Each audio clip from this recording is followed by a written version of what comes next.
I'm Anne Munro, and my husband was William Munro, and the hospice really helped me. Well, Alison has been really good, really good. She just brightens, well, for William, he just looked forward to her coming and said, "Is that her now?" And I would say, "No, not quite yet, you're just a wee bit too early."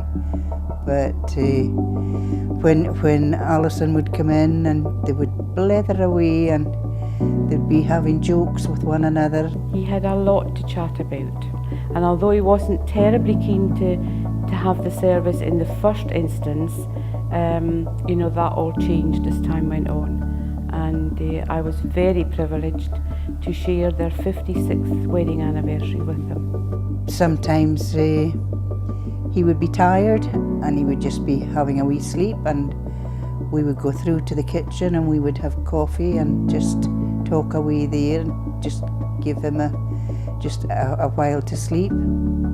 The family were quite remote.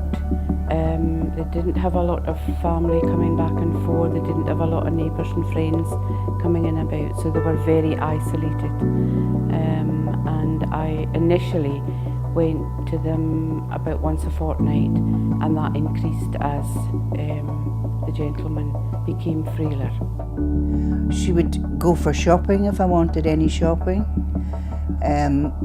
Sometimes William was all right and we could go entertain and we could do shopping, or just other times we went for coffee and just had a wee chat there and just a wee look round at the shops.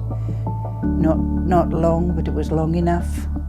And then come back, and then he'd be asking, "Who did you see? And what did you do?" And it brightened him up too. His wife always said, "Thanks ever so much for coming," and I used to think, crikey, I've just been sitting listening or making a cup of tea or something like that. I don't feel I've done anything. And it was only after he died that I actually realised, how appreciative they had been of the service and how important. And I mean, obviously he was watching the clock, and I never realised that while I was going there. Until his wife told me that. So they were both very appreciative of the service. He had psoriasis and he had it from top to bottom. He'd been in the hospital quite a bit, but then he had a stroke. His breathing wasn't that great for a lot of the time. He used to have his meal here and then go back for a lie down, and sometimes just stay, it depended how he felt. But it was just kind of one thing after the other, that it's not just down to one thing that was wrong with him. So he just went downhill sort of slowly. It's really, he would have wanted to have stayed here anyway. He wouldn't have wanted to go to Inverness. His last wishes were to stay. He would feel he's just away to Inverness, just to let time go past. Well, I would definitely say to get involved, because it actually gives you a lot more back than sometimes you give to them. I got to know them and they got to know me, and it was very rewarding.